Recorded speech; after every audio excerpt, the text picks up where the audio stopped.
ऐसे 3 कैरेक्टर्स हैं आपके बाइबल के अंदर।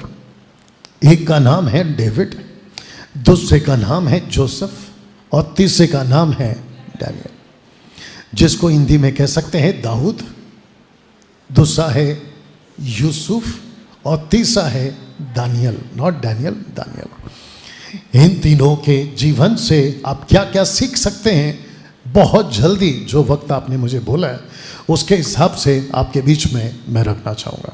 ओके, और साथ ही साथ जो रिकॉर्डेड वीडियो देख रहे हैं आपको भी बता दूं कि अगर आप इस वक्त में फर्स्ट टाइम फेसबुक यूट्यूब पे आप देख रहे हैं तो मैं चाहता हूं कि आप लोग फॉलो करें, सब्सक्राइब करें, और ऐसे बहुत सारे वीडियोस आप लोगों के लिए बनाई जाती हैं जिससे आप अपनी आत्मिक उन्नति कर सकते हैं ना। 10 बातें हैं जो आप इन तीनों से सीख सकते हैं। ओके, टोटल 10 बातें हैं। सबसे पहला है परमेश्वर से डरना, दूसरा है हर हालातों में खुश रहना, तीसरा है सफलता को संभालना, चौथा है दिल अच्छा रखना, पांचवा है बड़ों का आदर करना, छठवां है परमेश्वर पर भरोसा रखना, सातवां है सुधार के लिए तैयार रहना, आठवां है कभी समझौता ना करना, और नौवां है किसी से ना डरना, और सबसे लास्ट में है प्रार्थना का जीवन रखना। इसकी पीडीएफ अगर आप लोग व्हाट्सएप में हैं, अगर हैं तो आपको वहां पे इसकी पीडीएफ आपको मिल जाएगी। ओके, अब इन सब को एक एक करके आपके बीच में जल्दी से रखता चला जाऊंगा। तो सबसे पहला है, ये है जोसेफ, और जोसेफ से, यूसुफ से हम क्या सीख सकते हैं, और सबसे पहला पॉइंट है परमेश्वर से डरना। ओके, अब क्योंकि इस बात को मैं पूरे विश्व तक पहुंचा रहा हूं और मैं चाहता हूं कि जितने भी अभी रिकॉर्डेड वीडियो आप लोग देख रहे हैं आपको बता दूं कि ये जोसेफ है जिसके लाइफ में सबका फोकस, ये जोसेफ है जिसकी लाइफ में वो कुछ नहीं था, और ये आप हो जिसकी लाइफ में वो सब कुछ है। जैसे कि जोसेफ के पास आज जैसे आपके पास बाइबल है तब नहीं थी, जोसेफ के पास जैसे आपके पास आज आपका चर्च है वैसा नहीं था, जोसेफ के पास पास्टर नहीं था, मेंटर नहीं था, बाइबल टीचर नहीं था, फेसबुक यूट्यूब नहीं था। उसके बावजूद जोसेफ ने अपने लाइफ में एक बात को सीखा और वो ये था परमेश्वर से डरना। वाह, क्या तालियां बजी हैं। आपने अभी भी नहीं सुना, मैंने कहा क्या तालियां बजी है।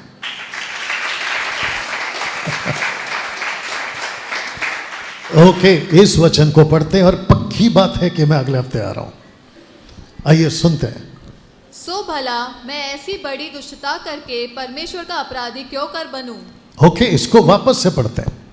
सो भला मैं ऐसी बड़ी दुष्टता करके परमेश्वर का अपराधी क्यों कर बनूं? और ये कौन सी दुष्टता है आपको जल्दी से समझा देता हूं कि जोसेफ को जब वो कुछ 15, 16, 17 साल के आसपास या उससे भी छोटा होगा, इसके खुद के भाइयों ने इसको बेच दिया। एक ग्रुप आ रहा था जिसका नाम था इश्माइल, उसके पास में बेचा और वो ग्रुप जा रहा था इजिप्ट।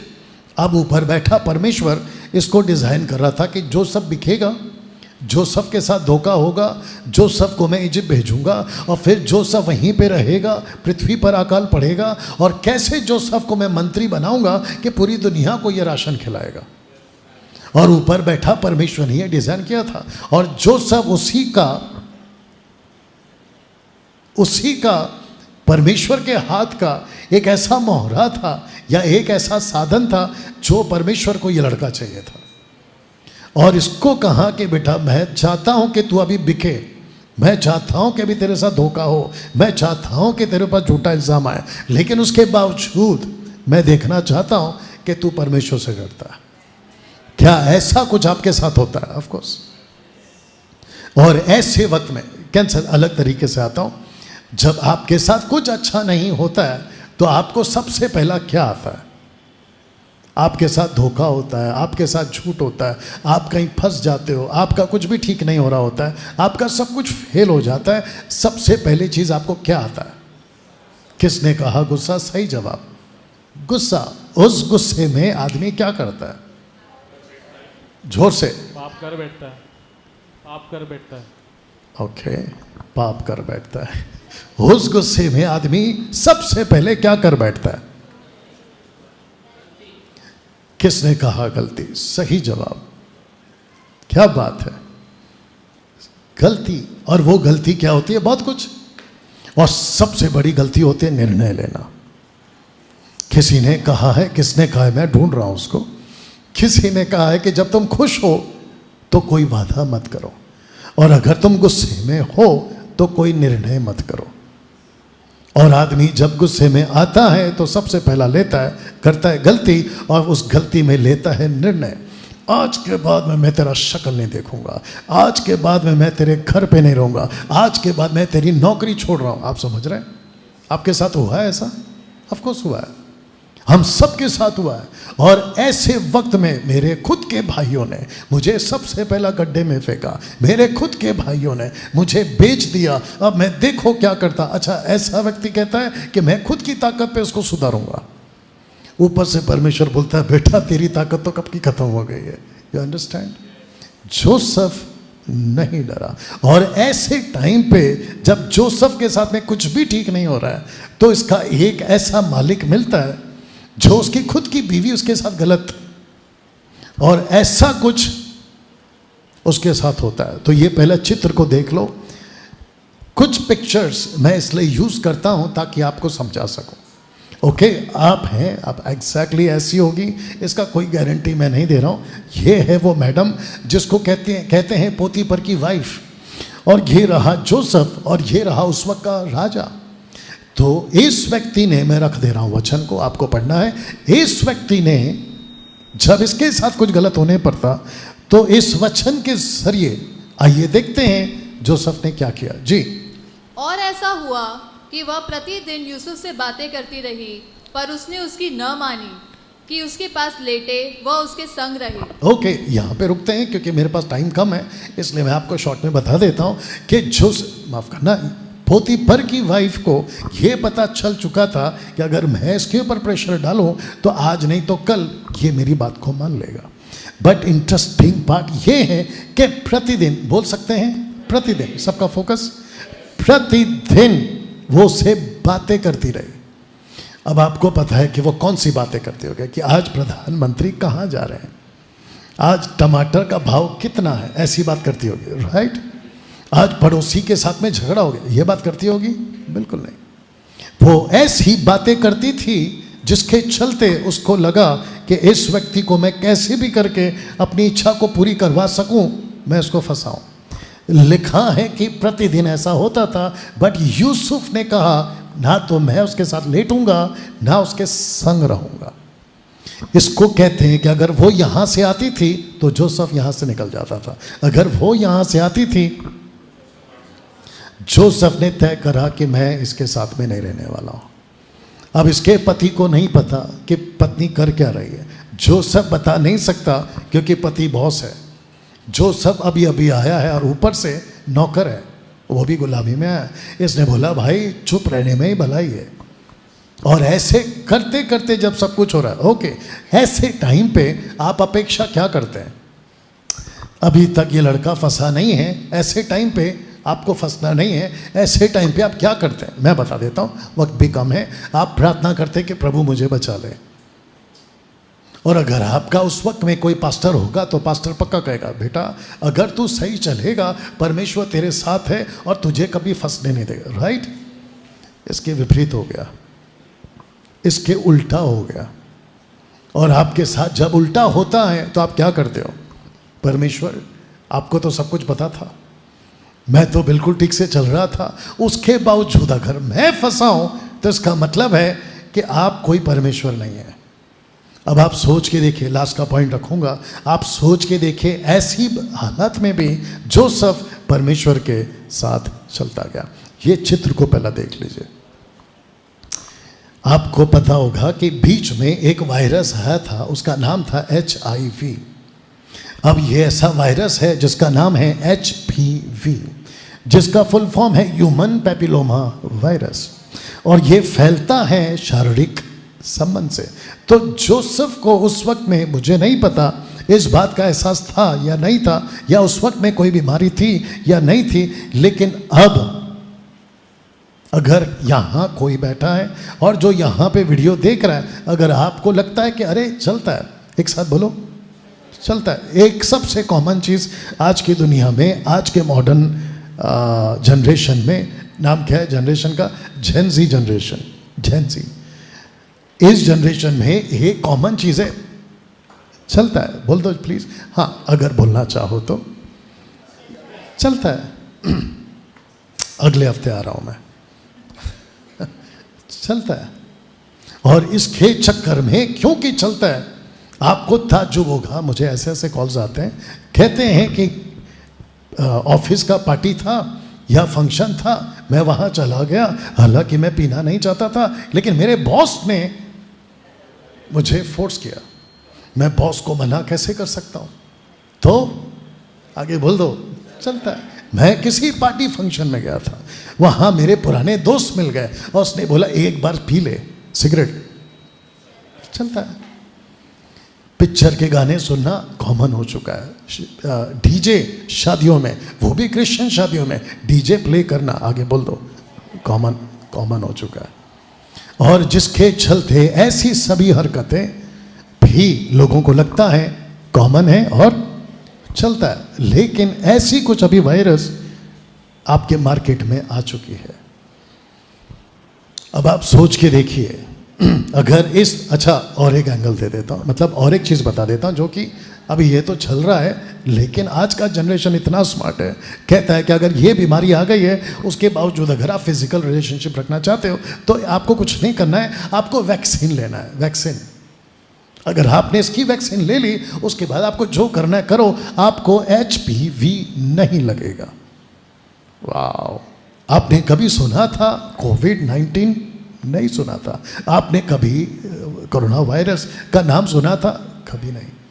लेकिन आप देखो 4 साल पहले आपने कभी HIV का नाम सुना था? कभी नहीं। आप देखो, और अभी आ गया है HPV।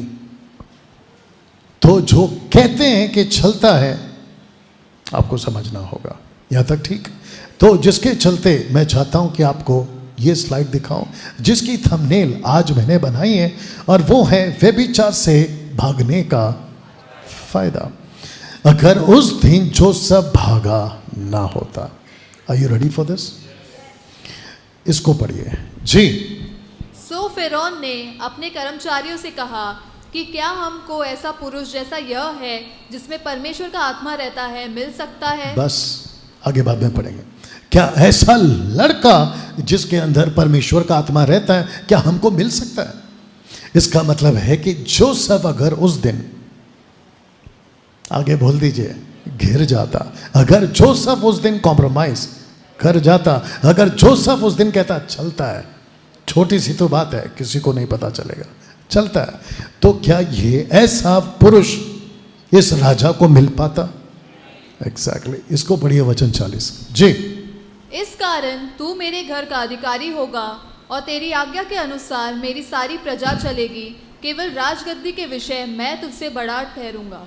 ओके, मेरा क्वेश्चन ये है कि ये पहला किसका अधिकारी था? पोतीफर के घर का। और क्योंकि वो यहाँ ठीक था, तो परमेश्वर ने कहा क्योंकि तू यहाँ ठीक है, अब मैं तुझे यहाँ का अधिकारी बनाता। तो इसको कहते हैं कि जब तुम छोटे में विश्वास योग्य रहोगे, तो परमेश्वर तुमको बड़े में विश्वास योग्य बनाता। आपने ताली बजाई, मुझे अच्छा लगा, और मैं अगले हफ्ते आ रहा हूं। ये शब्द को पहले पढ़ते हैं, वचन को बाद में पढ़ेंगे। परमेश्वर की घृणा। और जितने रिकॉर्डेड वीडियो देख रहे हैं, मैं चाहता हूं कि आप भी अब ये जो मैं बोलने वाला हूं ध्यान से सुनेंगे। आइए वचन को पढ़ते हैं। लेविटिक्स चैप्टर 26 वर्स 11 जी।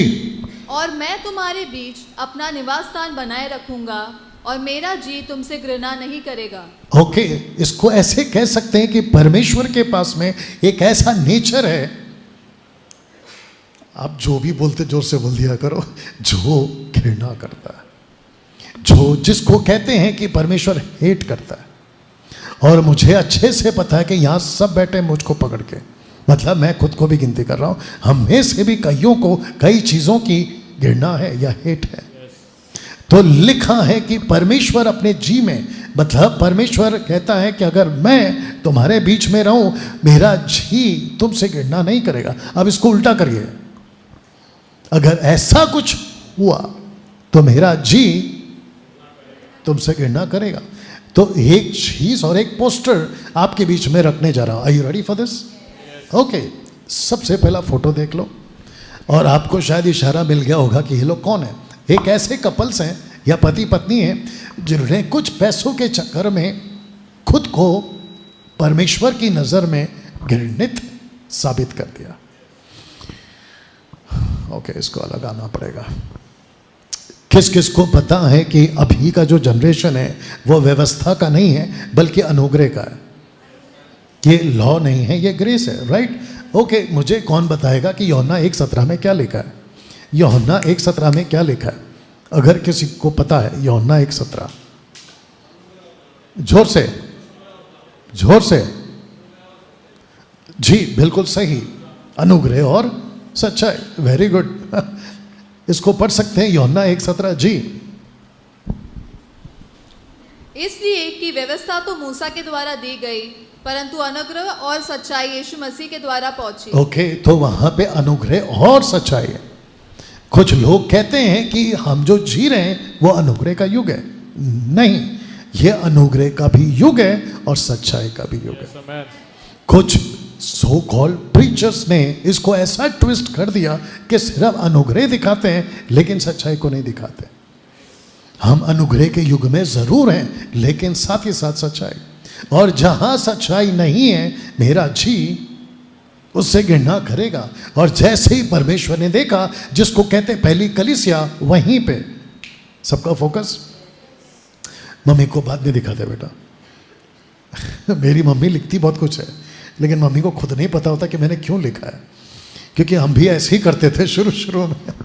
वापस आते हैं। कुछ लोगों को लगता है कि अनुग्रह का युग है और ये पहला चर्च है, यहाँ परमेश्वर किसी को नहीं मारेगा। तो मेरा क्वेश्चन ये है कि यहाँ पति और पत्नी एक ही दिन दोनों की मृत्यु हो गई, तो इन दोनों को मारा किसने? पतरस ने, या इनकी गलती से, या हार्ट अटैक से, या फिर ये मरने वाले थे उसी दिन चर्च पहुंच गए?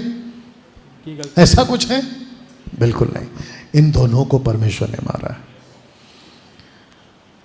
अब ये स्टेटमेंट जो बुद्धिजीव लोग अलग टाइप के ऐसा उठाकर वीडियो बना सकते हैं मेरे अगेंस्ट में कि डैनियल राज ने कहा कि हनन्याह और सफीरा को परमेश्वर ने मारा है, जो कि सच है। आप खुद सोच के देखिए, लिखता है कि ये बातें सुनते ही हनन्याह गिर पड़ा और प्राण छोड़ दिए और सब सुनने वालों पर बड़ा भय छा गया। और इसी का वचन 11 कहता है, ये ऐसा इसलिए हुआ ताकि कलीसिया डरे। वाह, यू अंडरस्टैंड? कितने लोग समझ रहे हैं मैं क्या बात कर रहा हूं? दिमाग में कुछ आ रहा है क्योंकि कुछ लोग यहाँ पे अभी नहीं आए।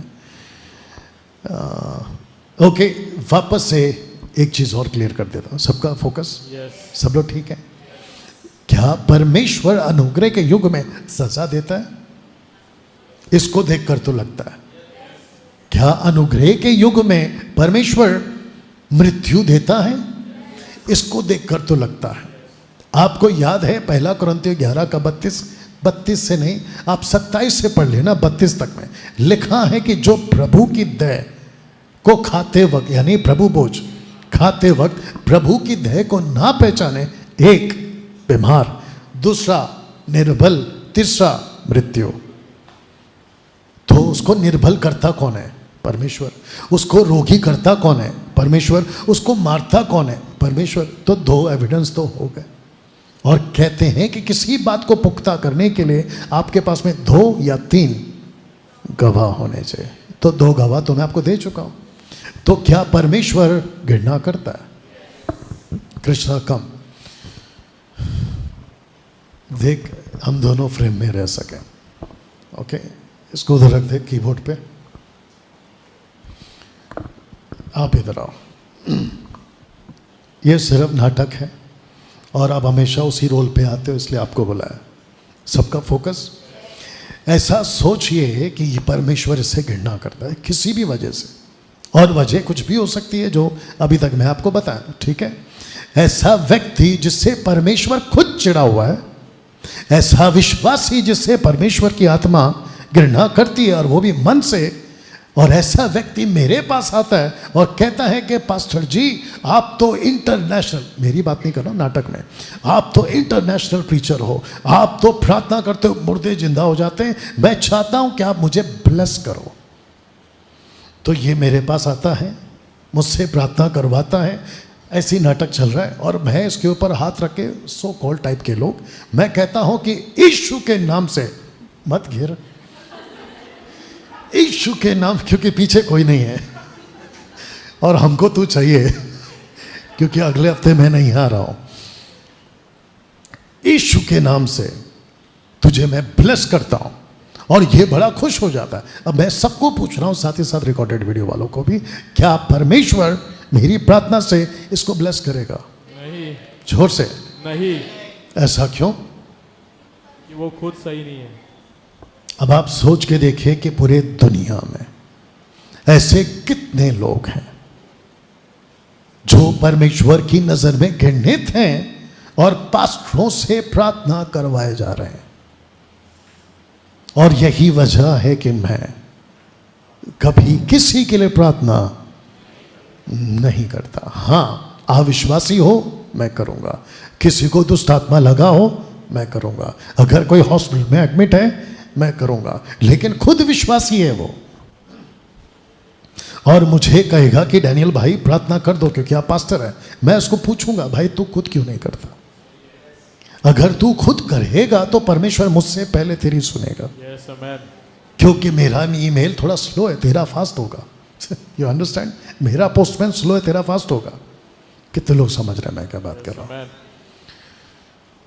एक व्यक्ति है जिसकी मैंने आज फेसबुक पे एक फोटो डाली, फोटो नहीं, एक पूरा का पूरा वीडियो क्लिप डाला था, उसका लिंक डाला था बेनी हिन का, अगर किसी ने देखा होगा बेनी हिन का।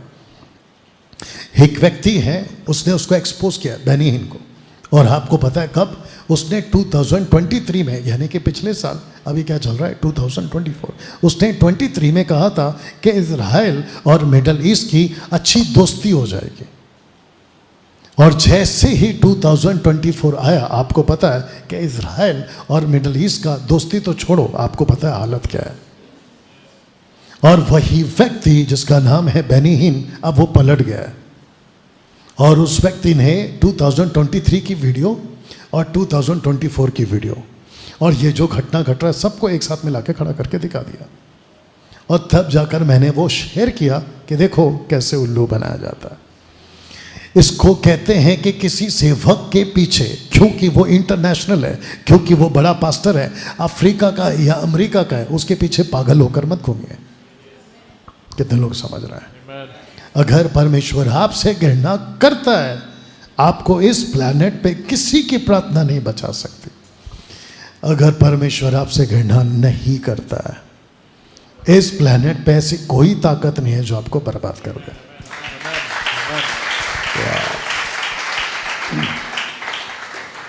फर्स्ट चर्च, पहली कलीसिया में एक पति पत्नी मर गए और पूरे चर्च को सबक देकर गए। यूसुफ से हम क्या सीख सकते हैं? हर हालातों में खुश रहना। मैं वक्त का ध्यान रखूंगा, ठीक है ना? हर हालात में खुश रहना। यहां किस किस के पास में टाटा बिरला अंबानी टाइप का प्रॉपर्टी है? किसी के पास नहीं।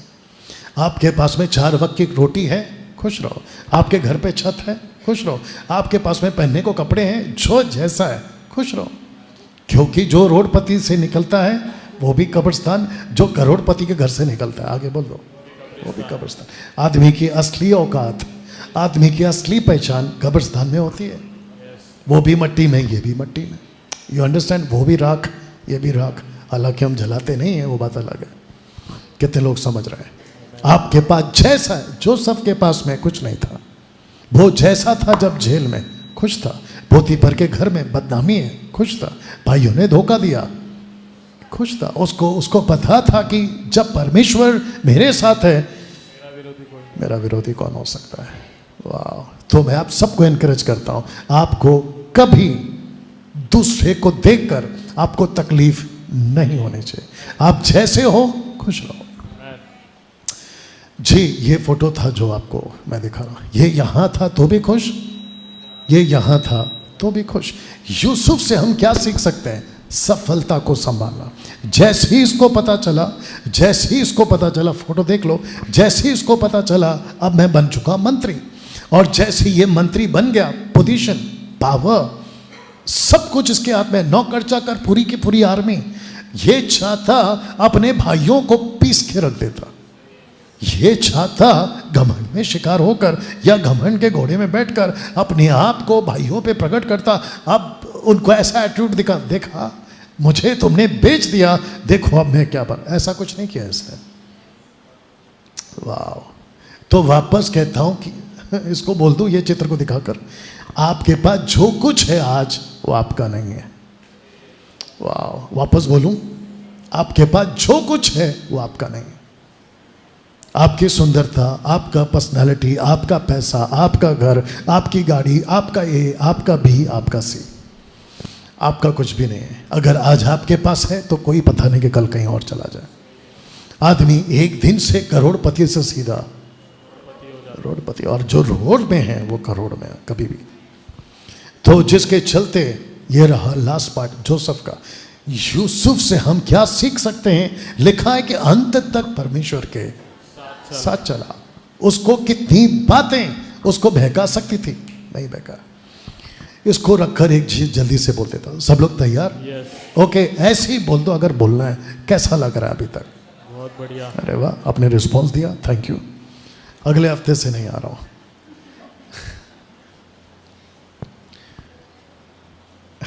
सुनो, आपके पास जब कैंसल, आपके साथ जब कुछ ठीक नहीं होता है, आपका सबसे पहला गुस्सा, आलोचना या विरोध करना किसके साथ होता है?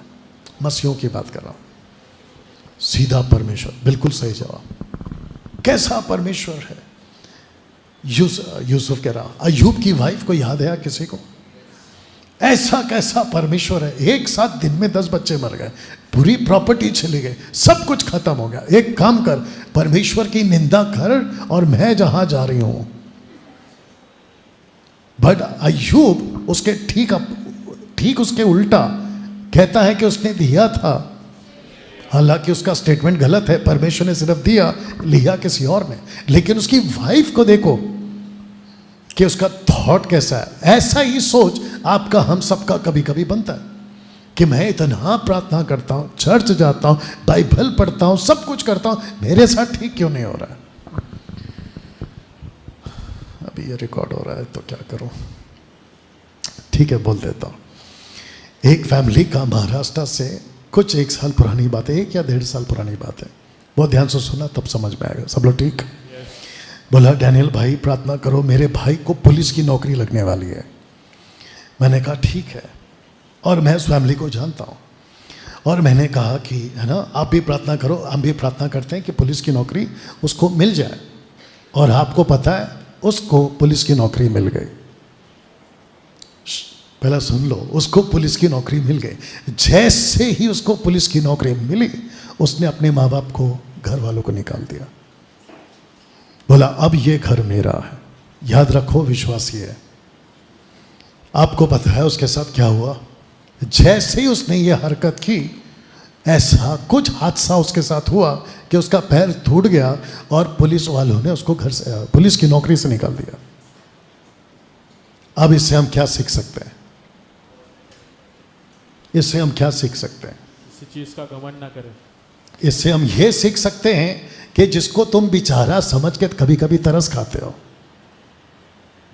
और आपको लगता है कि बेचारा कितना तकलीफ में है, ऊपर से परमेश्वर बोलता है यही निकलेगा आगे जाके नालायक, यही निकलेगा आगे जाके बदतमीज। जब कभी हम सड़क पे किसी को देखते हैं ना, गरीब आदमी, बिल्कुल लाचार, पैसे नहीं, खाना नहीं, कपड़ा नहीं, और जब हम उसकी ऐसी हालत को देखते हैं तो हमको लगता है कि यार कितना तकलीफ में है। बट वो क्या क्या कारनामे करके यहां पहुंचा है, अगर आपको वो पता चले तो आप खुद उसको पता नहीं क्या क्या बोलोगे। ये फैक्ट है कि नहीं? ऐसे बहुत सारी बातें। तो वापस से कहता हूं, कुछ भी हो परमेश्वर के साथ चलो, उसके विरोध कभी नहीं जाना। ओके ना, एक आध इसको पढ़ लीजिए प्लीज। क्योंकि मुझसे अलग होकर तुम कुछ भी नहीं कर सकते। सिंपल है, परमेश्वर से अलग होकर आप कुछ नहीं कर सकते। दिमाग में आप इसको गांठ बांध लीजिए। वो कौन थे 5 करोड़पति? टाइटैनिक जहाज जो डूब चुका था, उसको देखने गए थे 5 करोड़पति। उनके पास में करोड़ों रुपए थे और टिकट इतना महंगा था कि वो छोटा सा क्या था वो मशीन, उसके अंदर बैठ के गए, वो ब्लास्ट हो गया या जो भी हो गया, 5 करोड़पति एक साथ मर गए। अब आप सोच के देखिए, परमेश्वर के बगैर आप कुछ नहीं कर सकते। यहां तक ठीक? ये इंटरेस्टिंग व्यक्ति है, वक्त का ध्यान रखूंगा। ओके ये इंटरेस्टिंग व्यक्ति है जिसका नाम है राजा दाऊद। सब लोग ठीक? ओके इससे हम क्या सीख सकते हैं? मुझे सबसे पहला इस व्यक्ति के बारे में खुद परमेश्वर ने कहा, वो शब्द अच्छा लगा कि मुझे मेरे मन के हिसाब का एक आदमी मिल गया। तो लिखा है कि इसका दिल अच्छा था। तो दिल अच्छा रखो, तब परमेश्वर आपको भी पसंद करेगा। आइए इसको पढ़ते हैं जी। यहोवा ने अपने लिए एक ऐसे पुरुष को ढूंढ लिया है जो उसके मन के अनुसार है, और यहोवा ने उसी को अपनी प्रजा पर प्रधान होने को ठहराया है।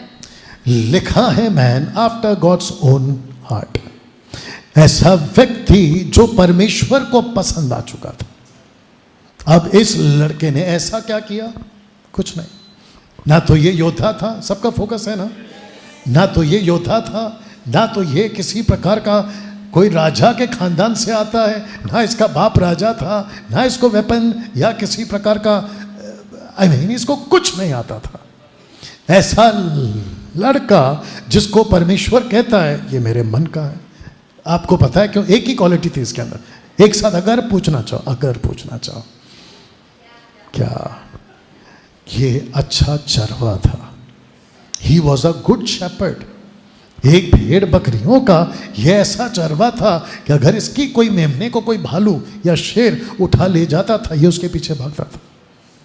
तो परमेश्वर ने कहा कि अगर ये भेड़ बकरियों को ऐसे संभाल सकता है, तो मेरे चर्च को, मेरे प्रजा को, मेरे लोगों को कैसे कितना अच्छा संभाल सकता है। इसकी एक क्वालिटी की वजह से परमेश्वर कहता है ये मेरे मन का आदमी है।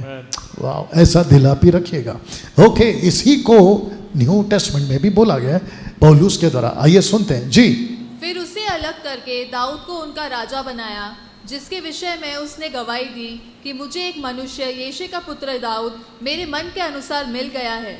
वाह, एक बात बोल दूं, आपको अच्छा लगेगा, ठीक है ना? ताली नहीं बजाना, वो बात की बात है, बट इसको सुन लीजिए। अगर आप परमेश्वर को पसंद आ गए, वो आपको कहां कहां ले जा सकता है, किस ऊंचाई पे ले जा सकता है, आप सोच तक नहीं सकते।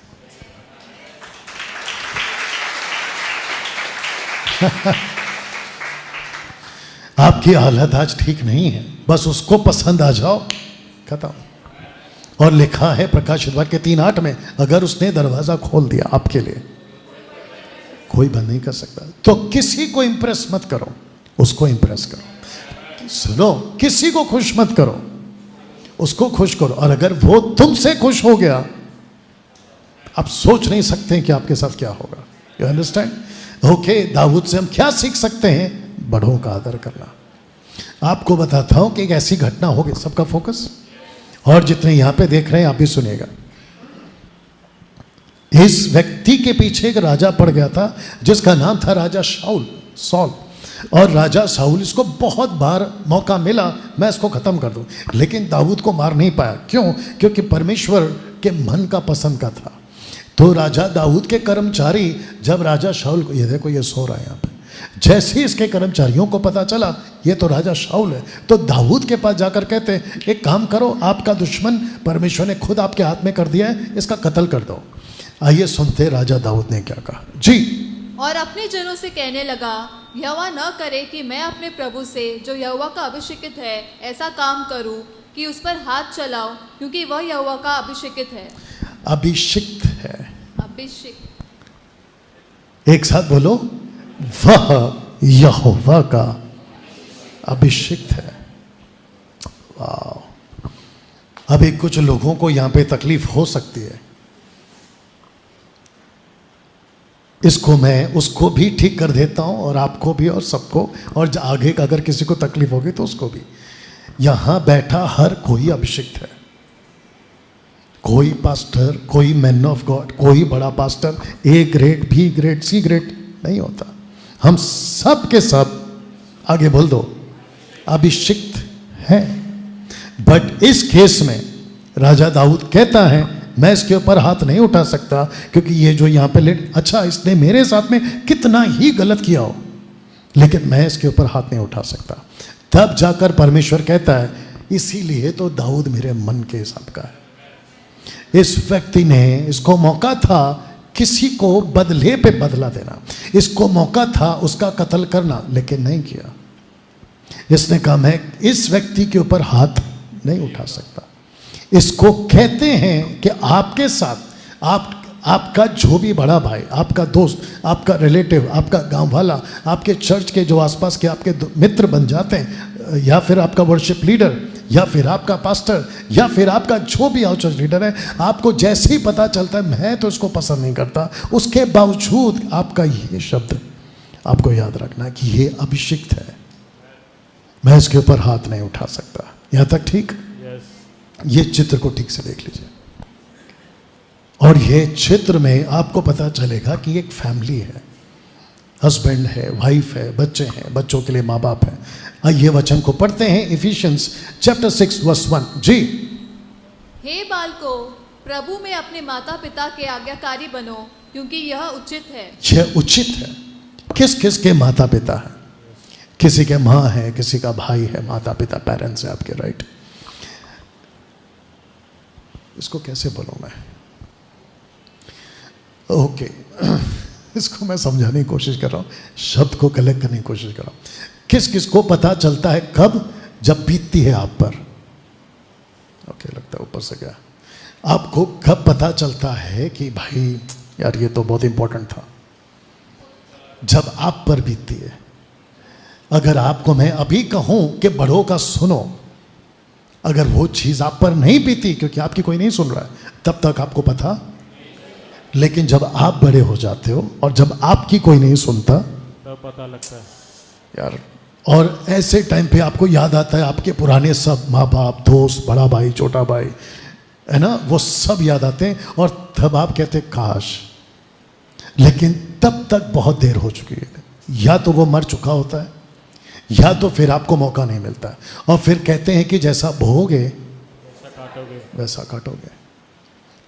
इस वचन में आपके अगर माता पिता हैं, लिखा है कि उनके आज्ञाकारी बनो, ये उचित है। इसको भी पढ़ो आगे जी। अपनी माता और पिता का आदर कर, अपनी माता और पिता का आदर कर। हाँ। यह पहली आज्ञा है जिसके साथ प्रतिज्ञा भी है। इसको भी पढ़ो और फिर क्लियर करता कि तेरा भला हो और तू धरती पर बहुत दिन जीवित रहे। ये ऐसा लड़का है, नहीं था इस तरफ, ये ऐसा लड़का, सबका फोकस, ये ऐसा लड़का है जो अपने माँ बाप का आदर नहीं करता है, नाटक चल रहा है। ये ऐसा लड़का है जो अपनी माँ को इज्जत नहीं देता, और फिर पुलपिट पे खड़ा होकर कहता है कि परमेश्वर मैं आया हूं तेरी आराधना करने के लिए।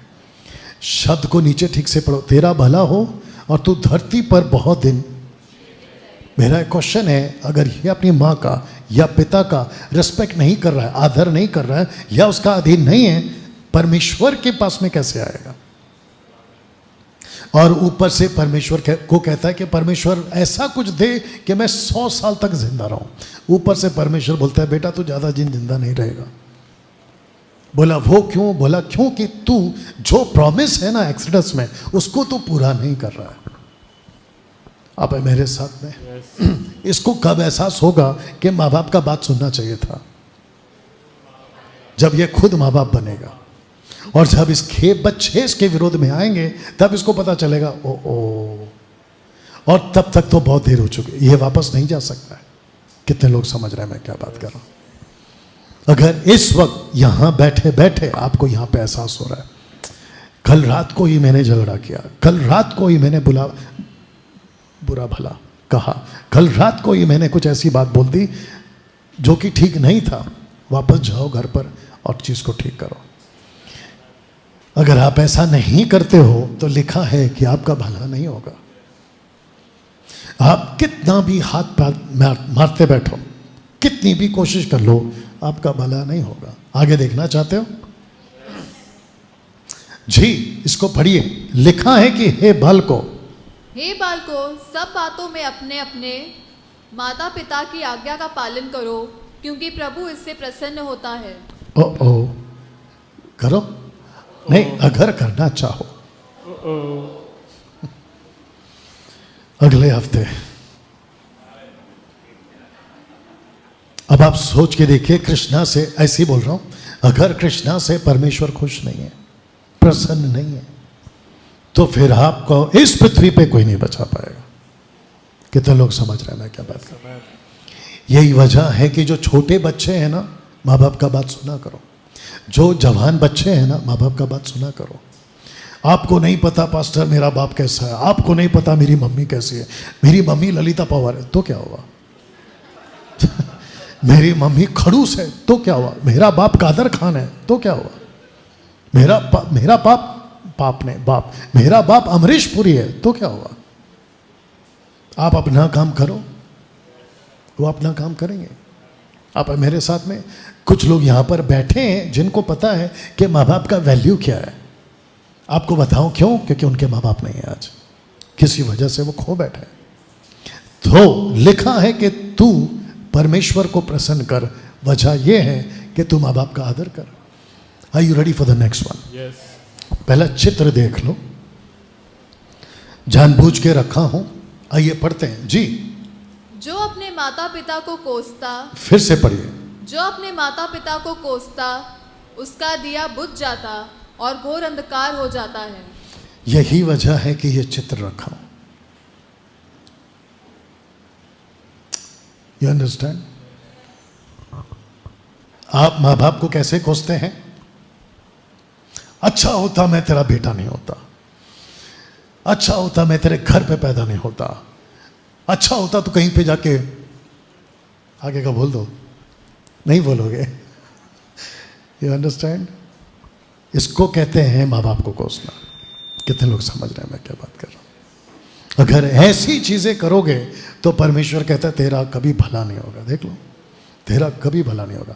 और जो परमेश्वर तुमसे खुश होना है वो तुमसे कभी खुश नहीं होगा। तो जितने बच्चे हैं, आज ही जाकर अपने माँ बाप से आप अपना रिश्ता ठीक करें। Are you ready for the next one? मैं वक्त का ध्यान रखूंगा। इसको पढ़िए जी। लेविटिक चैप्टर 19 वर्स 32 जी। पक्के बाल वाले के सामने खड़े होना। फिर से पढ़ो। पक्के बाल वाले के सामने उठ खड़े होना। ओके, यहां कुछ है जिनके बाल पक्के हो चुके हैं, मेरे भी हो जाते कभी कभी। उसके सामने क्या होना? ओके, अब ऐसा कोई नहीं करता, मैं जानता हूं। ओके, बट आप इसको सीखिए। आप जब किसी बड़ों के सामने बैठते हैं तो आपको देखना है कि आप उसके सामने कैसे बैठते हैं, नंबर 1। दूसरा, आप कोशिश करें कि वो पहले बैठे, आप उसको रिस्पेक्ट करें। अब इसको पढ़िए जी। और बूढ़े का आदर मान करना और अपने परमेश्वर का भय निरंतर मानना, मैं यहोवा हूं। सुनिए, लिखा है मैं यहोवा हूं। ऐसा क्यों कहा? क्योंकि उस वक्त में सब लोग ठीक। आज भी इजरायलियों को पूछो कि सब कुछ बोलने के बाद अगर प्रॉफिट या फिर उस वक्त का कोई नबी या फिर कोई याजक अगर ये लास्ट में लिखता है ना कि मैं यहोवा हूं, उसको पता चल जाता कि डेंजर है। क्योंकि जैसे ही परमेश्वर ने मूसा को कहा जाके बोलो इजराइल के राजा को, माफ करना, इजिप्ट के राजा को, फिरौन को, कि मेरे लोगों को जाने दे, तो फिरौन कहता है यहोवा कौन है? तब परमेश्वर ने कहा अब मैं इसको दिखाऊंगा कि यहोवा कौन है। तो लिखा है आगे, आप जब पढ़ोगे एक्सोडस चैप्टर 12 में, तो उसके सारे देवताओं को और उसके खुद को भी उसने पनिश किया, और फिर नीचे लिखा है कि मैं यहोवा हूं। तो जब जब लिखते हैं कि मैं यहोवा हूं, जैसे ही, एक छोटा एग्जांपल देता हूँ समझ में आना।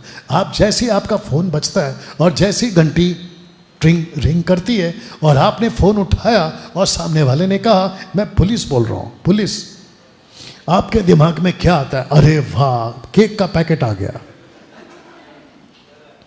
है ना, केक का पैकेट आ गया, या फिर आपका कोई पार्सल आ गया। जैसे ही पता चला पुलिस वाला है, आपके दिमाग में क्या चलता है? कुछ तो गड़बड़ है, कुछ तो हो गया। और आपकी वहीं पे बोलती बंद, जो अक्सर लोग हाथों से तालियां बजाते हैं जैसे उसने कहा मैं पुलिस वाला हूं, कम ऑन यस और नो। ये ऐसा होता है जैसे ही परमेश्वर कहता है मैं यहोवा हूं, इस्राएलियों को पता चल जाता था कि डेंजर है। Are you ready for the next one?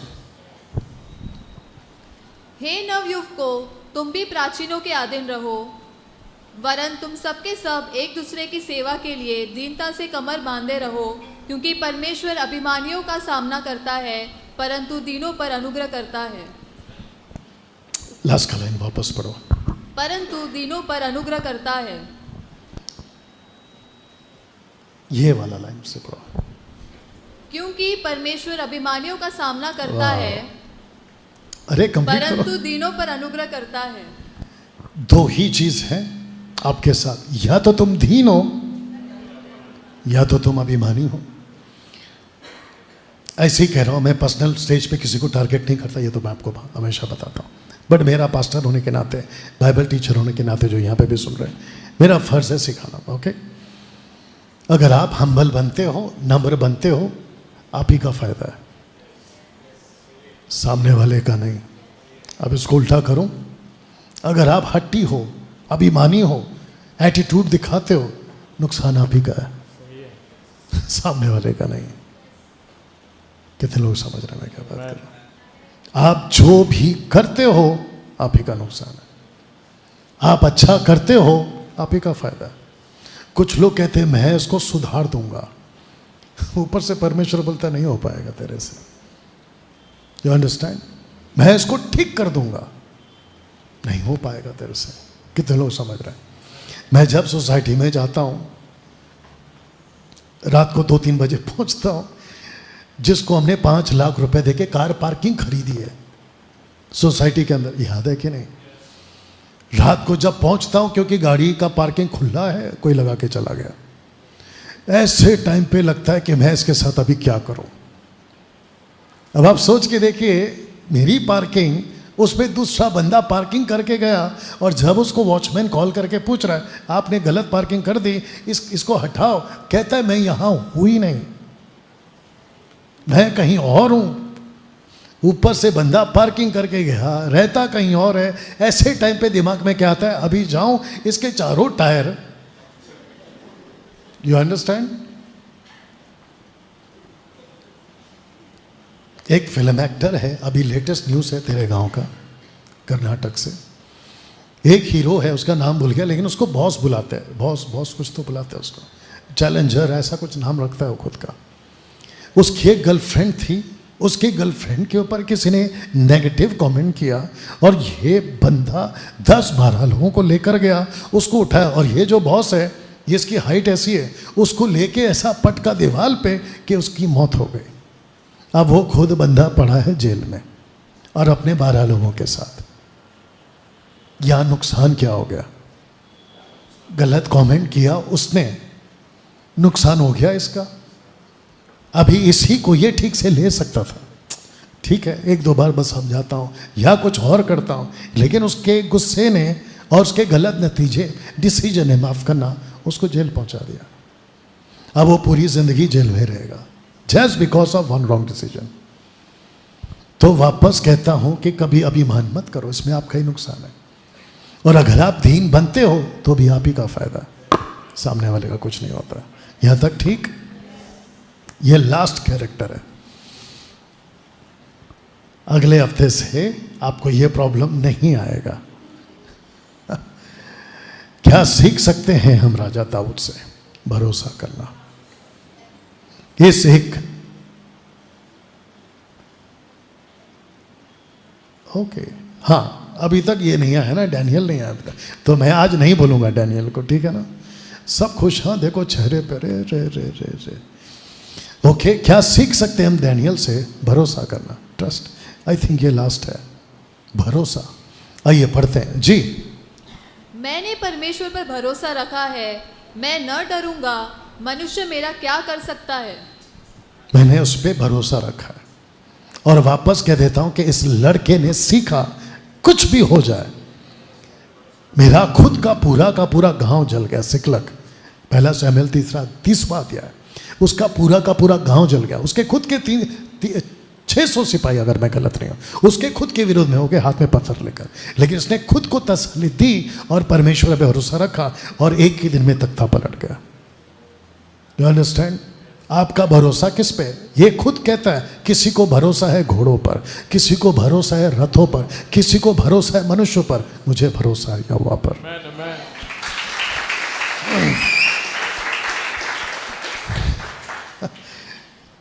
क्या सीख सकते हैं हम राजा दाऊद से? ये लास्ट है, सुधार। एक साथ बोल सकते हैं, सुधार। सुधार, जिसको इंग्लिश में बोलते हैं करेक्शन। इसके ठीक अपोजिट में एक राजा था, उसका नाम था राजा शाऊल। जैसे ही उसको कहा तूने गलती की, कहता मैंने कब की? जब इसने गलती की, इसको कहा तूने गलती की, इसने तुरंत मान लिया। पढ़ो जी। तब दाऊद ने नातन से कहा, मैंने यहोवा के विरुद्ध पाप किया है। बस, नातान क्या कहता है? दाऊद से कहा, यहोवा ने तेरे पाप को दूर किया है, तू ना मरेगा।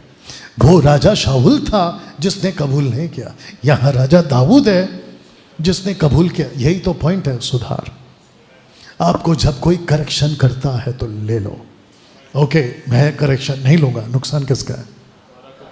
खुद का, सामने वाले का कुछ भी नहीं है।